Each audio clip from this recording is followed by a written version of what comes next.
everyone, welcome to another episode in the series Making Reading Interesting for Kids.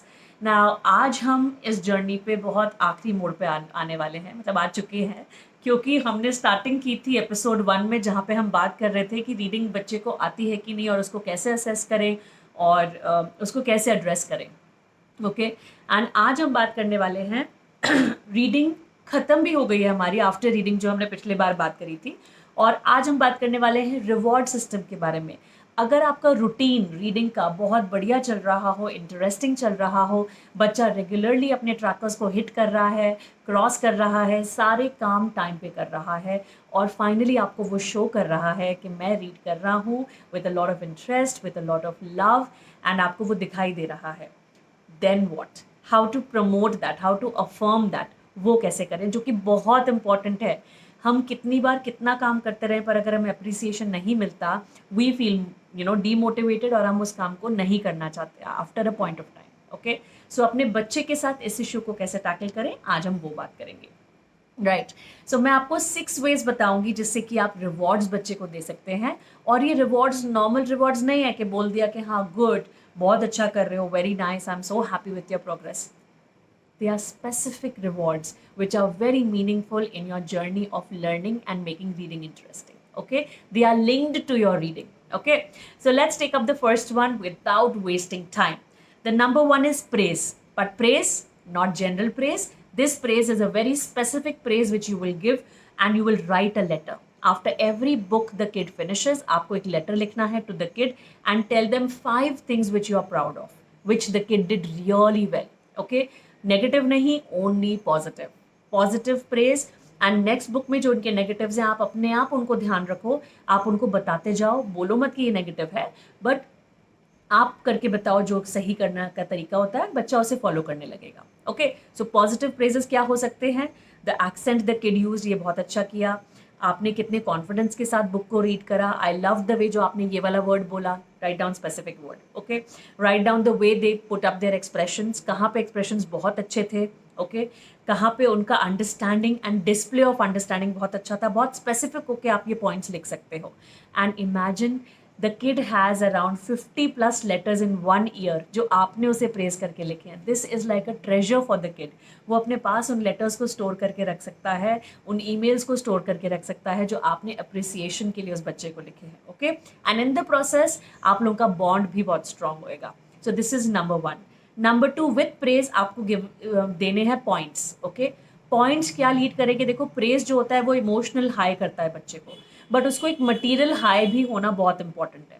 तो praise से हम ये कर सकते हैं कि बच्चे को पॉइंट्स मिलेंगे, पॉइंट से वो अपने हिसाब की कोई चीज़ खरीद सकता है, या फिर आप उसको एक स्किल कोर्स गिफ्ट कर सकते हैं with all those points. Okay, अगर कोई कोर्स है ड्राइंग का, स्पीकिंग का, राइटिंग का, रीडिंग का, या फिर कोई और कोई आर्ट का. ओके, सो वो सारी चीज़ें आप इस समय गिफ्ट कर सकते हैं as a point which the kid earns in their reading journey. Right, उसके बाद आप दे सकते हैं एक ऑथर का मीटअप. किसी ऑथर से आप उसकी मीटिंग करवा सकते हैं जहाँ पे वो रियली ऑथर को समझे, उनकी बुक्स को देख सके. और बहुत सारे लिटरेरी मीटअप्स होते रहते हैं सिटीज़ में, आप थोड़ा सा उसके लिए बात कर सकते हैं. ओके, थोड़ा सा पता कर सकते हैं कि कब कौन से ऑथर्स किस सिटी को विजिट कर रहे हैं. इंटरनेट पे आजकल सारी इन्फॉर्मेशन ओपन रहती है, वो सब चीज़ें आप फाइंड आउट कर सकते हैं. The next one is visiting a library. जब भी बच्चा 5 बुक्स कंप्लीट करे, आप डेफिनेटली उसको एक लाइब्रेरी विजिट कराएं, दिखाएं कि इस तरीके से बुक्स है और बुक्स कितनी सारी हैं. Okay, only the number of books which one library has, अगर आप वो असेस करें और लाइब्रेरी कितनी है पूरे वर्ल्ड में वो दिखाएं बच्चे को, तो उसे इमेजिन होगा कि कितनी नॉलेज है जो हम कितना कम कवर कर पा रहे हैं. ओके, और कितना ब्यूटीफुल एक्सपीरियंस होता है एक लाइब्रेरी जाना, बुक्स को स्मेल करना, उनके साथ बैठना, समय बिताना. And there are so many people who are doing it. Okay, आप बुक स्टोर्स भी जा सकते हैं, क्रॉसवर्ड हुआ या कोई भी जो बुक स्टोर आपके सिटी में है, आप वो विज़िट करवा सकते हैं बच्चे को, और उसको अपने आप देखने दे सकते हैं कि किस तरीके से डिफरेंट जॉनराज हैं, किस तरीके से डिफरेंट ऑथर्स की बुक्स लाइंड अप हैं, और किस तरीके से ये प्लानिंग होती है बुक्स को रखने की. बुक पब्लिशिंग का प्रोसेस बता सकते हैं. द नेक्स्ट वन इज़ आप एक न्यू बुक बच्चे को गिफ्ट कर सकते हैं जो उसका हमेशा से ड्रीम थी. And the last and the final the final gift जो आप बच्चे को दे सकते हैं वो हो सकता है कि उसकी खुद की बुक लिखना।